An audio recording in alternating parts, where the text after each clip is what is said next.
us get this story started. So, I've been over this before.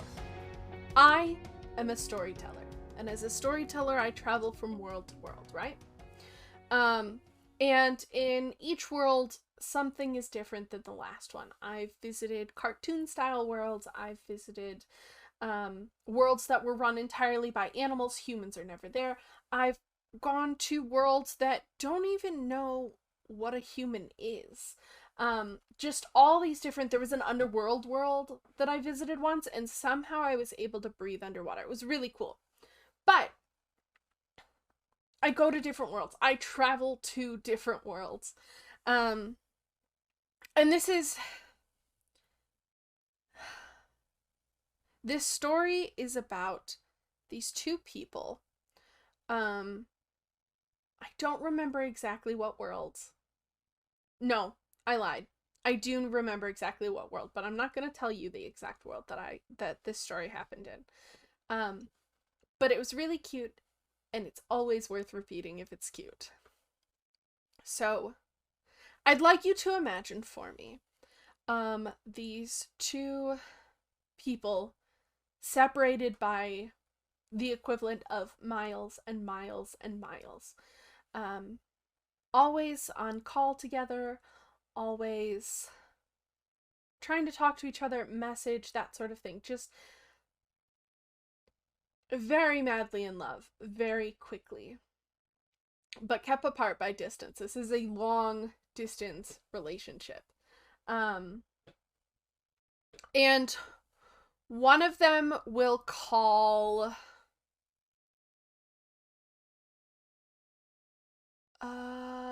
how about Tyler? And we'll call the other one Clyde. Tyler and Clyde. I'm gonna actually write those names down so I don't forget. Obviously not the real names, but I can't use the real names. Please, who do you take me for? So, Tyler and Clyde lived miles and miles apart, but were frequently on call together, frequently talking, frequently just anything and everything. They just wanted to be together. But they were kept apart by distance, and it was very sad. But they didn't quite care, because being on call, being near each other, even if it's just like on a phone call, was like the most special thing. It was their favorite time of day. It was their favorite moment each week. It was just perfect. And Tyler had plans. So they both, one of the other things that they would do is they would send letters to each other. One person would send a letter and the other would send it, like little pen pals, and sometimes there were little drawings in them, sometimes there were little poems or short stories. Just very, very cute and very, very sweet pen pals. And at one point, Clyde had sent a letter and was expecting Tyler's reply, and normally it was like every 2 to 3 days. Like, it was like they would get the letter one day and the next one would go out, like, return, like, the day after, or even same day sometimes. So, like, they were, probably twice a week, roughly, each, they were receiving letters from the other. But one week, Clyde didn't get any letters, which was really confusing, because they had sent one, like, at this point, 5-6 days ago, and they hadn't received a letter back. And they were still messaging a lot, they were still having their video calls, but it was just weird that they weren't getting a letter. And so Clyde asked Tyler about it and was like, hey, did something happen? Do we need to stop, sending letters back and forth for now? Like, it's fine if we need to stop. I just want to know, so that I know, so that I'm not sitting there waiting and expecting a letter and not getting one. And Tyler goes, no, don't worry about it. It should be there this Friday. This Friday is when I think the letter should get there. Don't even worry about it. It'll be fine.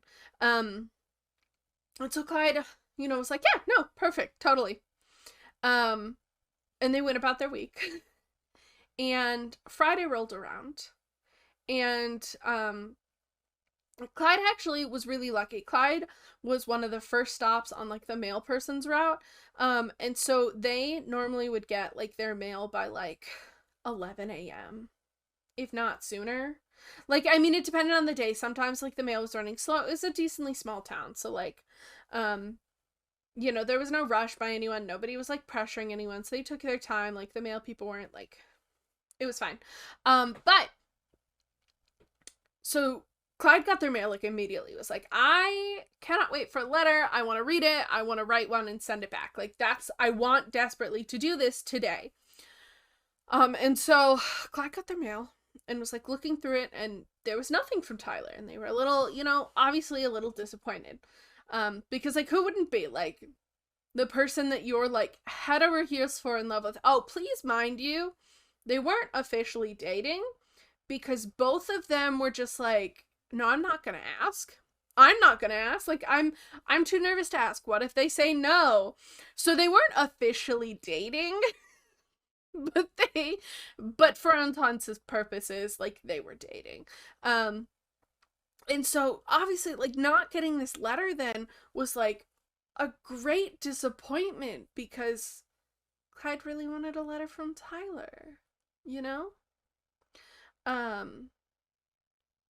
and it came, evening time, and it was time for Clyde and Tyler to call. They had agreed to video call that night. And so Clyde calls Tyler, like they normally do. And Tyler doesn't pick up at first. And it goes 1, 2, 3, 4, and no answer. So this was a little like, they didn't hear anything from Tyler about having to cancel or like, like push back or anything. And this was like a weekly thing. Like, they planned so that Friday nights were their night together to like video call and hang out. A lot of the times they would like hop on and watch like a movie at the same time. They'd both play it at the same time, so that it was like they were watching a movie together. So, Clyde was trying to stay calm about it and that sort of thing, but was like a little anxious. Did they do something wrong? Was Tyler okay? Like, what was going on? It was a little concerning. And so, an hour passes, and Clyde had sent a message like, hey, we still on for tonight? What's, just checking in. It's past the time that we normally call. I just want to make sure everything's good. If you can't call tonight, that's fine. I just want to make sure that everything's good. And no reply. No reply. Which was another strange thing, and then out of the blue, there's a knock at Clyde's door, and Clyde is very confused, because at this point it's like 10 in the evening. Like, who's coming and knocking on their door at 10 at night? Excuse me? Like, what? And so cautiously, they go to the door, because this is, hello, and they open the door, and there stands Tyler with a bouquet of flowers. And this bouquet of flowers is Clyde's favorite flowers. And Tyler goes, surprise! I thought that maybe I could be the letter. I'd send myself over to come visit you. And it was just the cutest thing. Like, those two deserved so much to just like be together. And they hugged and they kissed, and they hadn't kissed before. And how it happened, right? How it happened was, so Tyler and Clyde were standing there. They had just like pulled back from a hug, and they were both smiling. And Clyde was just like, I can't believe you didn't tell me. I can't believe you kept this a secret from me. Like, how could you, you know, like, fake upset? Because, like, they were very, very happy.